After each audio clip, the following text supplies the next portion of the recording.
Welcome to History with Dr. Brovkin.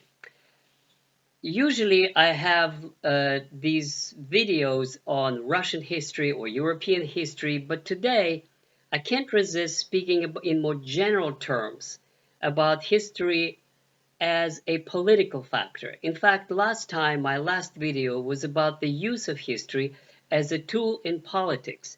And I spoke about the Russian example when the Bolsheviks used history to justify their legitimacy. It was used as a tool of legitimation, which basically rewrote Russian history as something totally negative and prepared the way towards the victorious proletariat, towards the victory of the Bolsheviks, and then the march of socialism and achievements and the celebration of its achievements and so on and so forth, the official story.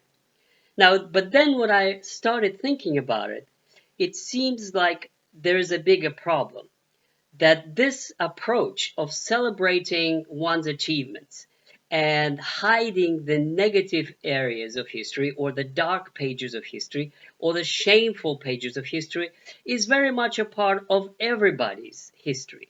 In fact, if you think about it, every nation actually has passed through this problem. How to deal with the dark pages of history, with the shameful events in one's history. What to do? To rewrite history? To teach history that your country committed crimes against poor people or black people or Jews or bourgeoisie or middle classes? What to do?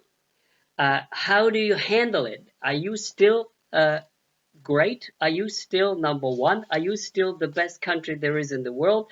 It's very, very difficult to deal with this. So let me just say very briefly that every major nation has faced the problem.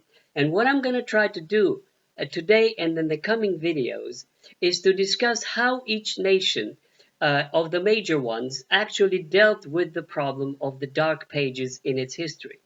And let me just summarize what these pages of history are. Well, in Russia, obviously, it is the communist rule generally, and specifically the crimes of the Stalin era. It is the Gulag and arrests and deportations of hundreds of thousands of people. It's the deportation of nationalities, like entire peoples.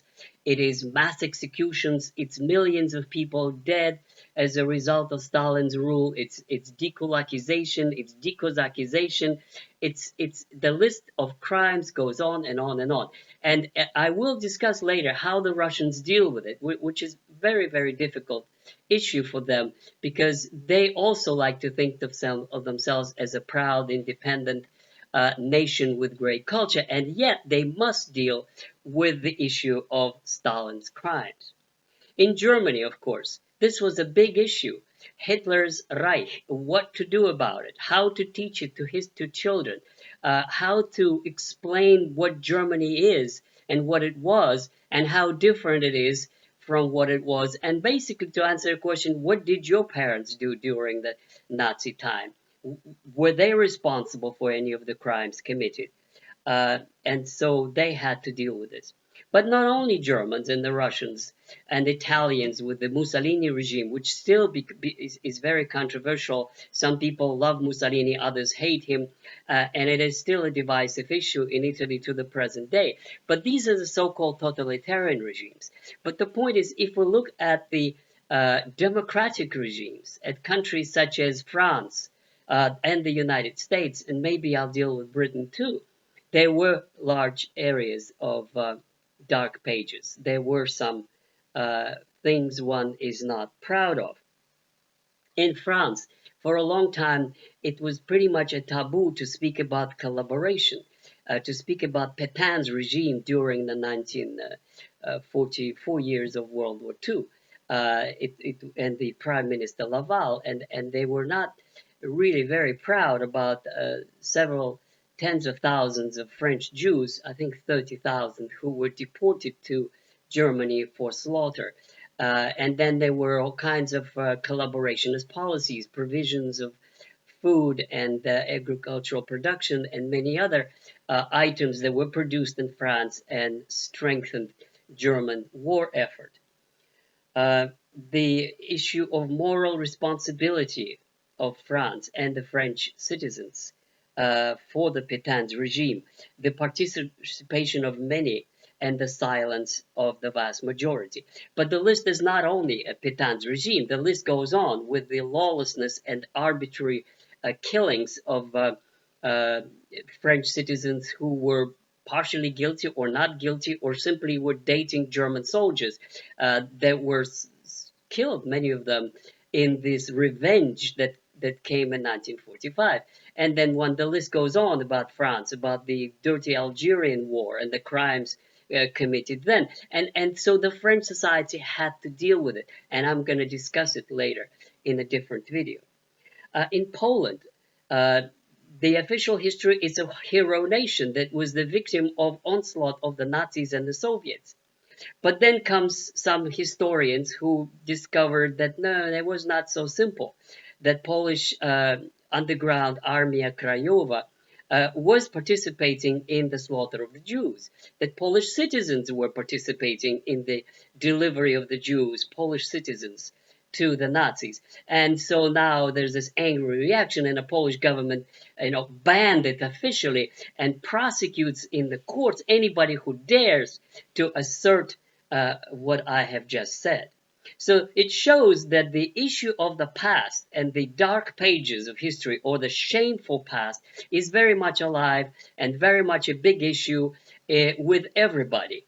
And also, we come now to the United States. In the United States, what we see now is a kind of a cultural revolution. It is a reevaluation of the past in the most dramatic way. We have now the so-called cancel culture, which demands that anything and anybody that had to do with racism be canceled, and especially with slavery. So that you have monuments of uh, Robert E. Lee overthrown, and then any Confederate flags are being banned. And you have Project 1619, which begins American history with slavery and focuses on slavery as the major institution that shaped America. You have the so-called woke generation that now is posing the questions that actually the Russians and the Germans and the French posed in the 1950s and 60s. What do you do about the past that is embarrassing? Uh, do you continue to say that you are a great nation, that the official story still holds, that the United States is a beacon of democracy, that the founding fathers wrote this wonderful constitution, and that ever since then it was getting better and better, more refined democracy as an example for the whole world? No, the new generation actually says, no, no, no, no, no, that's not so simple. And they begin to reassess, and this is what we're witnessing in 2020. They're beginning to reassess American history is in absolutely new ways, something that the French and the Russians had to deal with earlier, and the Germans. So they now recall not only the slavery, but also the Jim Crow laws and the black codes and the Ku Klux Klan, and they recall the lynchings and the tens of thousands of blacks hanging from the trees, and they recall now basically the apartheid regime, where the blacks were supposed to be in separate buses, separate schools, separate everything, that lasted into the 1960s. Until 1964. So that is a kind of a dark history that needs to be addressed. And the new generation is addressing it in very dramatic terms, which is not dissimilar to what happened, as I said, in Germany, in France, in Russia. Now, the new generation is talking about compensation for slavery, is talking about inherent racism in American society. In fact, Princeton, as an alumni, I get their bulletins. Officially, the president of Princeton University says that we have, in the United States, systemic racism today, not in the 19th century, not in the 20th century, today, systemic racism. So this is the view of liberal academia that cannot be ignored. Do we or do we not have systemic racism? Now, if you look at the media and look at the press, most of the liberal media says, yes, we do.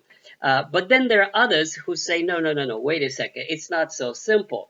And they say that there was a Civil Rights Act of 1968, and then since then there was affirmative action, and you have America created a middle class, and you have uh, totally new social structure, and you have rising standard of living, rising educational living, you have professionals who are Afro-Americans, and they say it's just not true that on a legal basis you have a systemic racist society. Now, the radicals, as we all know, say no, no, no, no. Police is inherently racist. When they see a black person, they pull out the gun and they basically wreak havoc on the black communities and so forth and so on. Now, the contrary view is that the Afro Americans have not done as well as others, such as Vietnamese or Asians, because they don't put a stress on education. And because they have this gang culture in their black neighborhoods. And the worst of it all, they say, is that the Afro-Americans don't want to discuss their problems. They want to pin their problems on the whites because it's much easier to say the whites are to blame. So as you could see, the problems they're facing the United States are the real ones, and this is deja vu. This is, as I said, something that was discussed faced in Germany, in France, in Russia, and in Italy as well. So, how to come out of this crisis? And I'm not here actually as a historian. I am not here to provide the solutions. I am simply observing and discussing the reality as it is. There's no way we can provide a simple answer to this question. What one can hope for is for kind of a rational national dialogue that would stop calling names, that would stop saying that all the blacks are inherently criminal, or saying that all the whites are inherently racist. By this kind of labeling, by this kind of pointing figures, the society is simply going to fall apart. The American society will fall apart, and there will be clashes, or some people even say the Civil War. This is not the way to proceed. The way to proceed is to create a kind of a Desmond Tutu reconciliation commission and try to rationally discuss what was right, what was wrong, and if there's anything still wrong, to find a solution rather than to deny that it exists or to deny that the other side has any validity of it. So, on this I will end, but I urge you to watch the coming videos where I shall discuss in much greater detail how the Russians dealt with the crimes of the Stalin era, with the millions of deported and killed, how the Germans had to deal and how they did deal in the 1960s and 70s and 80s with the crimes of the Hitler regime. And of course, I also will have a video of my dear France, where I used to live at some point, how the French society dealt first of all with the collaboration and the past of the collaboration, and then also with the Algerian War and other shameful pages of history. And on that, I will finish today. Thank you very much, and I hope you will subscribe to History with Dr. Brovkin. Bye bye.